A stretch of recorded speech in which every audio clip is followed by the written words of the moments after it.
Hello, everyone. Welcome back to the Word. Today we're going to read Acts chapter 27. And when it was determined that we should sail into Italy, they delivered Paul and certain other prisoners unto one named Julius, a centurion of Augustus's band.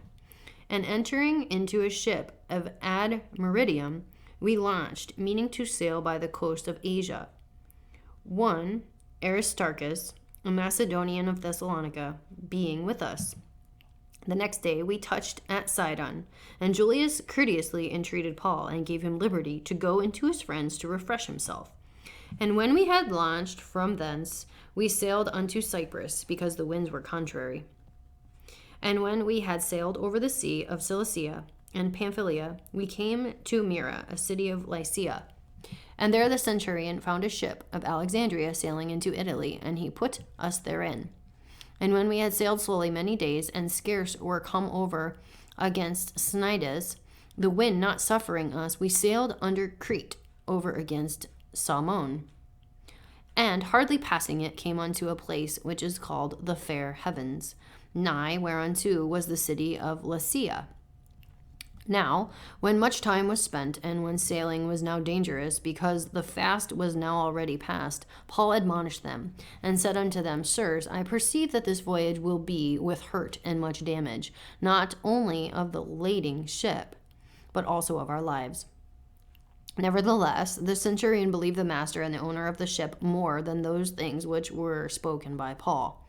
And because the haven was not commodious to winter, the more part advised to depart thence also, if by any means they might attain to Phenice, and there to winter, which is a haven of Crete, and lieth toward the southwest and northwest. And when the south wind blew softly, supposing that they had obtained their purpose, loosing thence they sailed close by Crete. But not long after there arose against it a tempestuous wind called Euroclydon.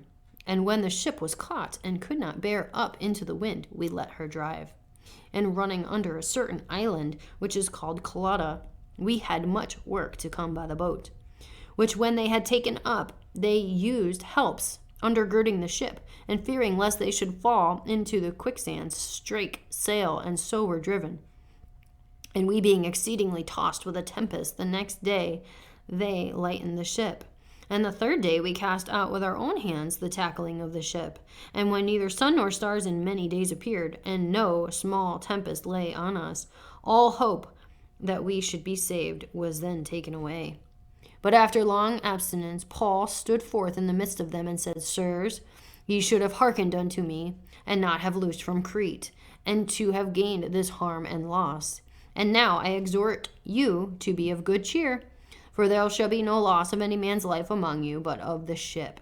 For there stood by me this night the angel of God, whose I am, and whom I serve, saying, Fear not, Paul, thou must be brought before Caesar, and lo, God hath given all them that sail with thee. Wherefore, sirs, be of good cheer, for I believe God, that it shall be even as it was told to me. Howbeit, we must be cast upon a certain island. But when the 14th night was come, as we were driven up and down in Adria, about midnight the shipmen deemed that they drew near to some country, and sounded, and found it 20 fathoms. And when they had gone a little further, they sounded again, and found it 15 fathoms. Then, fearing lest we should have fallen upon rocks, they cast 4 anchors out of the stern, and wished for the day. And as the shipmen were about to flee out of the ship, when they had let down the boat into the sea, under color as though they would have cast anchors out of the foreship, Paul said to the centurion and to the soldiers, Except these abide in the ship, you cannot be saved. Then the soldiers cut off the ropes of the boat and let her fall off. And while the day was coming on, Paul besought them all to take meat, saying, This day is the 14th day that you have tarried and continued fasting, having taken nothing. Wherefore I pray you to take some meat, for this is for your health. For there shall not a hair fall from the head of any of you. And when he had thus spoken, he took bread and gave thanks to God in presence of all of them. And when he had broken it, he began to eat. Then were they all of good cheer, and they also took some meat. And when we were in all the ship, 216 souls. And when they had eaten enough, they lightened the ship, and cast out the wheat into the sea.